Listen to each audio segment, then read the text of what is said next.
Industry சம்பந்தப்பட்ட புத்தம் புதிய சினிமா செய்திகளை உங்களுக்கு தினம்தோறும் கொடுத்துட்டு இருக்கிற நிகழ்ச்சி தான் ஃபர்ஸ்ட் ஃப்ரேம்.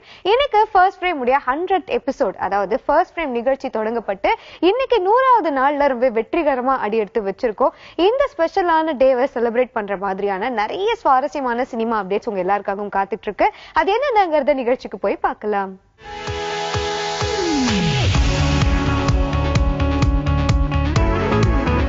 படத்தை தெரிக்க விட்டதுக்கு அப்புறமா அட்லி மற்றும் இளைய தளபதி விஜயோட காம்பினேஷன்ல உருவாகிட்டு இருக்கிற திரைப்படம் தான் மெர்சல். இந்த படம் இளைய தளபதி விஜயோட 61வது திரைப்படம். இந்த படத்துக்கான ஷூட்டிங் ஸ்டார்ட் ஆனதுல இருந்து இப்ப வரைக்கும் எக்கச்சக்கமான அப்டேட்ஸ் இந்த படத்தை பத்தி வந்திருக்கு. அந்த எல்லா அப்டேட்ஸோட ஒரு மிகப்பெரிய தொகுப்பு தான் இன்னைக்கு நம்ம ஃபர்ஸ்ட் ஃப்ரேம் 100th எபிசோட்ல முதல்ல பார்க்க போறோம். எம்ஜிஆர், சிவாஜி, ரஜினி, கமல்னு எல்லாருமே ரெட்டை வேடங்கள்ல நடிச்சு நிறைய திரைப்படங்கள் சூப்பர் டூப்பர் ஹிட் ஆயிருக்கு. விஜய்க்கும் ரெட்டை வேடங்கள்ல நடிக்கிறதுக்கு ஆசைதான். முதலா ஹீரோ பிளஸ் வில்லன்னு 2 வேடங்கள்ல நடிச்சு வெளிவந்த திரைப்படம் அழகிய தமிழ் மகன். இந்த படம் சரியா போகல, என் மகன் வில்லனா நடிக்கிறத என்னால ஏத்துக்க முடியல அப்படின்னு விஜயோட அம்மா ஷோபா கூட சொல்லியிருந்தாங்க. அதுக்கப்புறமா இனிமே ரெட்டை வேடங்கள்ல நடிக்க போறது இல்ல, குறிப்பா வில்லன் போன்ற நெகட்டிவ் கேரக்டர்ஸ் நடிக்க மாட்டேன் அப்படின்னு முடிவெடுத்தாரு நம்ம இளைய தளபதி விஜய்.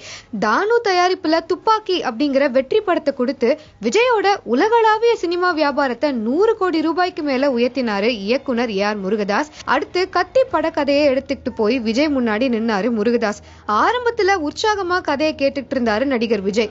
டபுள் ஹீரோ சப்ஜெக்ட் அப்படின்னு தெரிய வந்த உடனே திகச்சு நின்னாரு. இனி ரெட்டை வேடங்கள்ல நடிக்க திட்டமே இல்லன்னு தான் ஏற்கனவே முடிவெடுத்திருந்த விஷயத்த முருகதாஸ் கிட்ட தெரிவிச்சாரு. கத்தி படத்துல நடிச்சு பாருங்க, அது ரிலீஸ் ஆன பிறகு உங்க எண்ணத்தையும் முடிவையும் நீங்க மாத்திக்குவீங்க. அந்த அளவுக்கு கத்தி பட கதையில உங்க நடிப்பு இன்னொரு பரிமாணத்துல நிச்சயம் மிளிரும்னு முருகதாஸ் சொல்ல விஜய் கடைசியில ஓகே சொன்னார். ஏற்கனவே துப்பாக்கி படத்தை கொடுத்து வெற்றியை நிரூபிச்ச இயக்குனர் அப்படிங்கறதால முருகதாஸ் சொன்ன காரணத்தினால அவரால மறுக்கவே முடியல.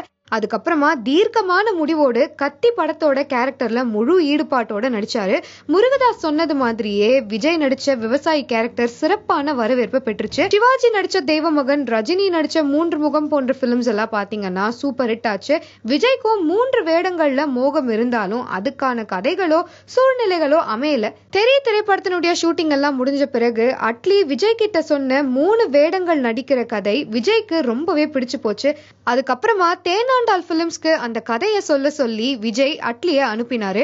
இப்போ விஜய் 61 அப்படிங்கிற நாமகரணத்தோட 3 வேடங்கள்ல நடிக்கிற படத்தின் படப்பிடிப்பு நடந்துகிட்டு இருக்கு.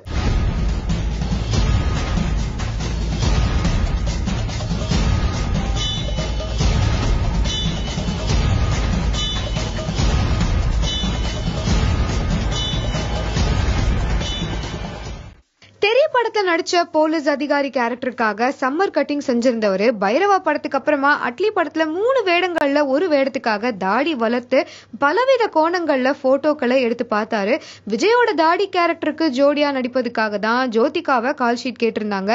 ஏதோ காரணத்தினால நடிக்க முடியலன்னு ஜோதிகா தவிர்க்க இப்போ அந்த கேரக்டர்ல நித்யா மேனன் நடிச்சிட்டு இருக்காங்க.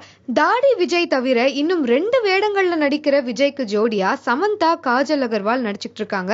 திரைப்படத்துக்கு அப்புறமா மறுபடியும் அட்லியோட இயக்கத்துல விஜய் நடிக்கிறதால ஆரம்பத்துல இருந்தே இந்த படத்துக்கு எதிர்பார்ப்பு அதிகமா இருந்தது. இந்த படத்தோட படப்பிடிப்பு தொடங்கின நாள்ல இருந்தே படத்தோட பெயர் என்னவா இருக்கும்னு எல்லா ரசிகர்களுமே காத்திருந்தாங்க. விஜயோட பிறந்த நாளை முன்னிட்டு அவருடைய ரசிகர்களை உற்சாகப்படுத்தணும் அப்படிங்கிறதுக்காகவே இந்த படத்தினுடைய டைட்டிலை அன்னைக்கு ரிலீஸ் பண்ணாங்க. இந்த படத்தினுடைய டைட்டில் ரிலீஸ் பண்ணது மட்டும் இல்லாம படத்தினுடைய அபிஷியல் ஃபர்ஸ்ட் லுக் போஸ்டருமே அன்னைக்கு தான் ரிலீஸ் ஆச்சு. போஸ்டர்ல விஜய்க்கு பின்னாடி காளைகள் இருக்கிறதால மெர்சல் அப்படிங்கிற பெயரை காளையோட தோற்றம் மாதிரியே வடிவமைச்சிருந்தாங்க. இது ஜல்லிக்கட்டு மற்றும் விவசாயிகள் சம்பந்தப்பட்ட படம்னு ஒரு செய்தி வந்திருக்கு. அது மட்டும் இல்லாம மெர்சல் அப்படிங்கிற பெயர் வடிவத்தை கண்ணாடியில பார்த்தா விஜய்னு தெரிவதாகவும் அந்த வடிவத்துல 61ன்னு விஜய் படத்தோட எண்ணிக்கை இருக்கிறதாவும் சொல்றாங்க. இப்போ அடுத்த குறியீடா மெரினா அப்படிங்கிற வார்த்தையில இருந்து மெர் அப்படிங்கிற வார்த்தையை எடுத்து நெடுவாசல் அப்படிங்கறதுல இருந்து சல் அப்படிங்கறத எடுத்து சேர்த்துதான் மெர்சல் அப்படின்னு திரைப்படத்துக்கு வச்சிருக்கிறதாவும் ஒரு செய்தி வந்திருக்கு. இதெல்லாம் உண்மையா அப்படிங்கிறது அட்லி வாயத்திலிருந்து சொன்னாதான் நம்ம எல்லாருக்குமே தெரிய வரும். சமீபத்துல நடிகர் விஜய் விவசாயிகளுக்கு ஆதரவு தெரிவிச்சு பேசினாரு அப்படிங்கிறது குறிப்பிடத்தக்கது.